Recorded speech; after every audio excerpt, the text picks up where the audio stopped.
What is up, everyone? My name is Jack Southall, back again with another video, and today I'm here with my WWE Fastlane 2019 review. No, not a review. The pay-per-view hasn't even started. Like, not even 1 minute in, I've already fucked up the intro. Jesus Christ. But anyway, that's besides the point. The Fastlane 2019 predictions is what I should have said. And yeah, you know how these prediction videos go. We run down the card, give my predictions and my thoughts about how the matches have been booked and feuded so far, and feuded because that's a word I use. And yeah, let's just get into it. So there are two pre-show matches for Fastlane, and the first one is Rey Mysterio versus Andrade. Why is this match on the pre-show? You have a feud that has been doing really well on SmackDown. Like, these guys, anytime these two guys have a match on SmackDown, it's always great to watch. Why this is on a kickoff show, I don't really know. But hey, maybe like if WWE gives them some time and actually lets them put on a good performance, this could be really good. But the fact that Mysterio versus Andrade is on a kickoff show, I don't know, it kind of bothers me a little bit. But who I think will win, I'd say Andrade will pick up the win on this one. And then we have the New Day, which is just Xavier Woods and Big E, because Kofi's kind of involved in the WWE title picture at the moment. And they will be facing Shinsuke Nakamura and Rusev. It's such a shame to see how far Rusev and Nakamura have kind of fallen into the background now that they've been put together in this thrown away team. Rusev, he should still be a babyface. I reckon he should still ride the momentum of Rusev Day, but WWE stopped it. I don't understand why. And have kind of made Nakamura and Rusev just a thrown together team when they were just feuding literally a couple of months ago. But who do I think will win? I reckon the New Day are going to take the loss here from Nakamura and Rusev. I don't know. Maybe WWE will want to um, maybe build up Nakamura and Rusev as a proper team, which could work. But then again, it just has that thrown together feel to it because it kind of was just a thrown together thing. It was really stupid. But that's all I have to say about the pre-show. We'll get to the main card. The first match I'll talk about is for the Women's Tag Team Championships.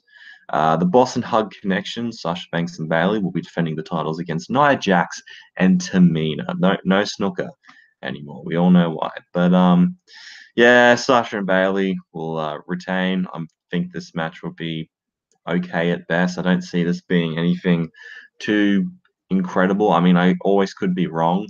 I do enjoy a good surprise match, and this match could end up surprising me.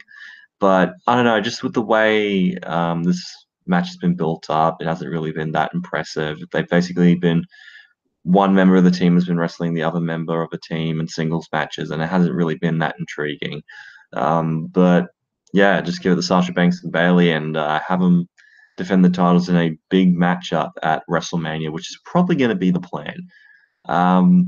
Afterwards, we'll talk about the SmackDown Tag Team title match between the Usos taking on The Miz and Shane McMahon. Usos are going to retain. I'm sure this match will be pretty decent as well. Maybe, hopefully, a little bit better than the match at Elimination Chamber. Not that their match was bad or anything, but I feel like they can do a lot more. Maybe at Fastlane. As for where The Miz and Shane, because this is really the big thing.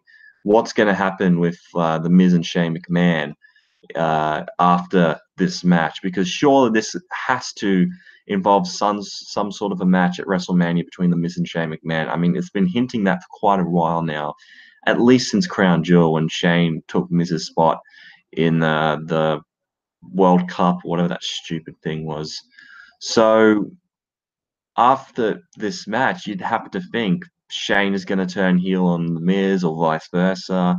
And the Usos, hopefully, they'll defend their tag titles against the Hardy Boys since they recently came back.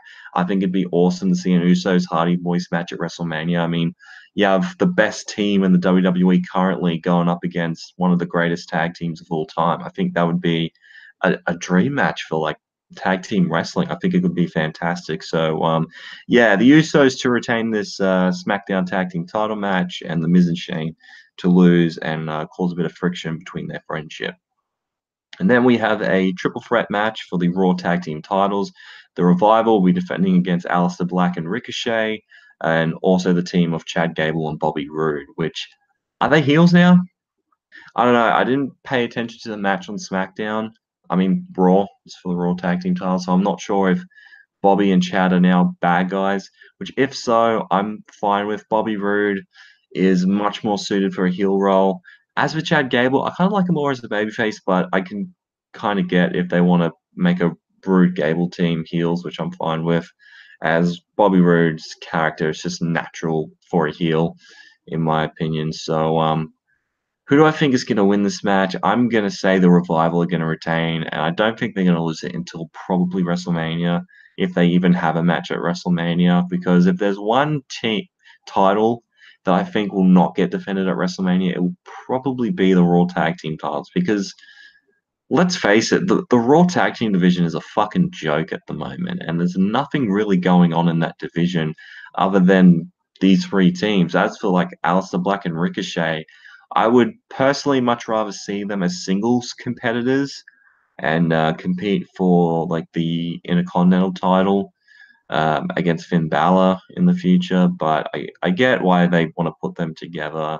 It gives them something to do. And now that they're officially a part of the main roster now, I think it's going to be great to see Aleister Black and Ricochet. Like, hopefully, they really flourish on the main roster because they've been one of the strongest competitors in the last year or so on NXT. So, hopefully, this is a very fast paced match and it could end up being really damn good as well. Like, obviously, their characters aren't exactly that strong, but all six of these guys are great inside the ring and could tell a really good story in there. Yeah, like I was saying before, Aleister Black and Ricochet being the new guys that have just been called up. Gable and Rude, the former champions who need something to prove and get back those titles, and the Revival who just need to keep it. Everyone has a purpose in this. So, yeah, but overall, I reckon the Revival are going to retain the Raw Tag Team titles and drop it either at WrestleMania or the night after WrestleMania. And then we have a SmackDown Women's Championship match between Asuka and Mandy Rose. Asuka's going to squash her in like 5 seconds or something like that. Look, Mandy Rose pinning Asuka on SmackDown. What the hell was that about? That was just no. I understand that Asuka doesn't have an undefeated streak anymore, so she doesn't have to win every match. But like for someone like Asuka, who is the SmackDown Women's Champion, y- I reckon she should have like beat Mandy. Obviously, it can be like a roll up or something like that, and that could lead to the match at Fastlane. But yeah, Asuka, I think, is going to absolutely rip Mandy Rose to shreds, and it's probably going to be a lot of fun. I think Mandy could play a really good chicken shit heel role with this. I reckon anytime she gets close to Asuka, she's going to roll out of the ring, or maybe she's that crazy and decides to really go at it on Asuka, but then Asuka's probably going to lock in the Asuka lock, make a tap out, and retain a SmackDown Women's title.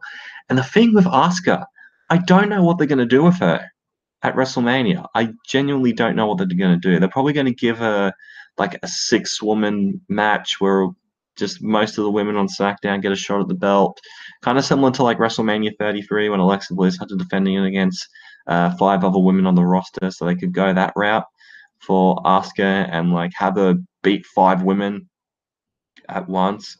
Like, because WrestleMania, especially in recent years, have known to do some really crazy shit. I reckon if they are going to go for the six pack challenge for the SmackDown Women's title, I reckon have Asuka pin all five women at once. Just have all the five girls stacked on top of each other like a fucking Jenga set. Have Asuka pin her. Just put her finger on like the top woman, the woman that's on top, six mad sentence, and just like pin them 1, 2, 3, and just pins all five girls to retain the championship. I think that'd be great. Weird little thing they could do at WrestleMania. We also have a six-man tag team match. It is the Shield reuniting for the 5,000th time to take on Baron Corbin, Drew McIntyre and Bobby Lashley. Charisma in a bottle. Those three guys are. Shield. Either Shield are going to win, or Ambrose could turn on Roman Reigns and cost them the match and have Corbin, McIntyre, and Lashley win potentially, and they'll probably have a match at WrestleMania against Braun Strowman, Kurt Angle, and maybe another big name, maybe not Triple H because he's going to be facing Batista, but have another big name in the corner, or just do a 2-on-3 handicap match. I mean, Braun is basically the size of 4 men put together, so they could do something like that at Mania. But I don't know. For the time being, I reckon the Shield is going to win this match, and then right afterwards, or on the night after after Fastlane, Ambrose is going to show his true colors and show that he's still an evil prick, and turn his back on Roman Reigns for good, and turn his back on Rollins again. And why? Because he's the lunatic fringe. He's a nutso. And yeah, that's just a few routes that they can go with it. But yeah, Shield to win. They're gonna powerbomb Baron Corbin, hopefully through 2 tables like they did to Braun Strowman. Because if anyone deserves to get fucking put through 2 tables, it's Baron Corbin. God, he annoys me. He's up there with like Lacey Evans at the moment. Lacey Evans is like on my shit list at the moment. She just pisses me off. All right, another prediction. Lacey Evans is going to come out, walk, do absolutely nothing, and walk back. That's going to happen on the show. Mark my words. And next match we'll talk about is Becky Lynch versus Charlotte Flair. And if Becky wins this match, she will be re-added to the Raw Women's Championship match at WrestleMania against Ronda Miss Fuck Kayfabe Ronda Rousey. That promo, well, not really a promo, but that thing that released a few days ago of Ronda Rousey just basically saying, "Oh, yeah, what I said out there wasn't fucking script. That was how I truly fucking felt. Fuck the fans. Fuck kayfabe. Wrestling's fake. It ain't real. Da da da da da." The amount of people that have been pissed off at what she said has been incredible. I mean, it's working. Honestly, she should just go all the way with it and just do everything to piss off wrestling fans, because she feels betrayed by them after cheering for Charlotte and booing Ronda at Survivor Series. So now she's like, you know what? Up yours, fans. Which she probably should have done a while ago, personally, but better late than never. At least they're doing it now, I suppose. I reckon this match is going to be really good between Becky and Charlotte Flair. Obviously, I don't think this will be like up to standards to like the Evolution match or anything, but these two girls can go inside the ring, and both of these girls have great chemistry with each other, and I think they could have a great match. I think Charlotte is going to be booed out of the building. They just want Becky to win, and I reckon, yeah, it could just be a great match, and they could do a lot of spots where Charlotte will be like inches away from winning the match, and like at the last minute have Becky kick out at like 2.9 seconds or something like that, and have the crowd go crazy.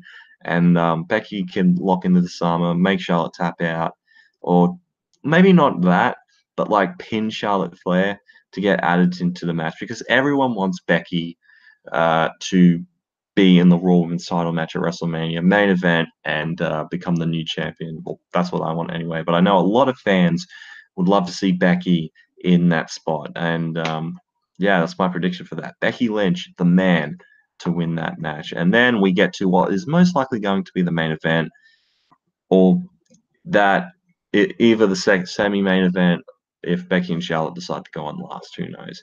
But the WWE title match between Daniel Bryan and Kevin Owens. Now, this was supposed to be Kofi Kingston, and I think fans still really want Kofi Kingston to be in that WWE title match, and I think he will be put in that WWE title match. But obviously, Vince McMahon pulling the strings again, doing to Kofi what he did to Becky a few weeks prior, and that is pretty much just take Kofi out of the match for no reason whatsoever, other than he's Vince McMahon.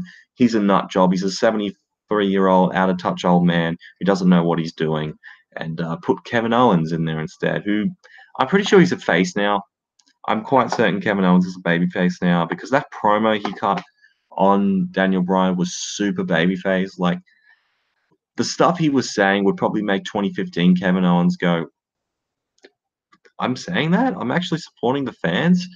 Because I'd say Owens is a changed man now. Since he was taken out by Bobby Lashley a couple of months ago on Raw, he's been able to spend time with his kids, spend time with his family, and realize what's important to him, and that's his family, and just being a good person. And I think this is going to be his new character going forward, is maybe making rights out of the wrongs he did years prior, which could actually be an interesting storyline for Kevin Owens to like right the wrongs that he did in his past and all the terrible, disgusting things and become a better person, which is a complete contrast to Daniel Bryan, who was just as egomaniacal.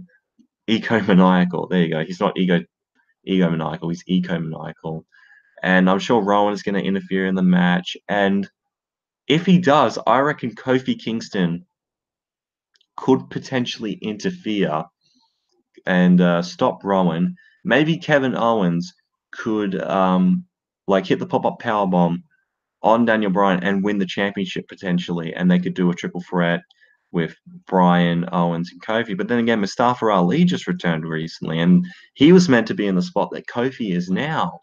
So they could maybe do a fatal four-way for the WWE title. I mean, that could be a crazy awesome match. I mean, those four guys could definitely go.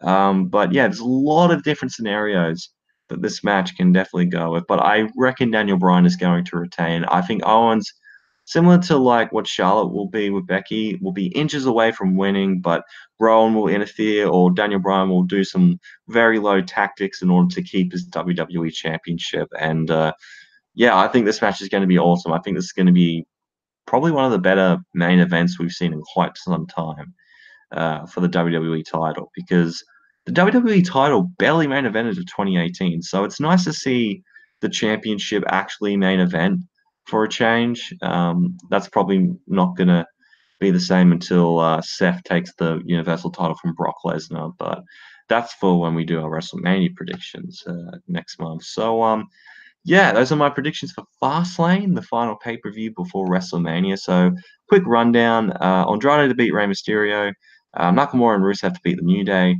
the Boston Hug Connection to retain their titles, Usos to retain the SmackDown Tag Team titles, Revival to retain the Raw belts, Asuka to retain the SmackDown Women's title, the Shield to win, Becky to win, and Bryan will retain his WWE title. So all the champions will retain, and all the baby faces will go over, two baby faces. So except for the heels. The heels on the pre-show will all go over. So yeah, thank you guys for watching this video. I hope you guys have enjoyed. If you did, make sure to leave a big fat like. Comment down below your predictions for Fastlane tomorrow. And if you want to see more from me, hit that subscribe button. You'll be glad you did. Twitter and Instagram is at JackmanLaw31 if you want to check me out there. Thank you so much for watching, and I'm out in 3, 2, 1.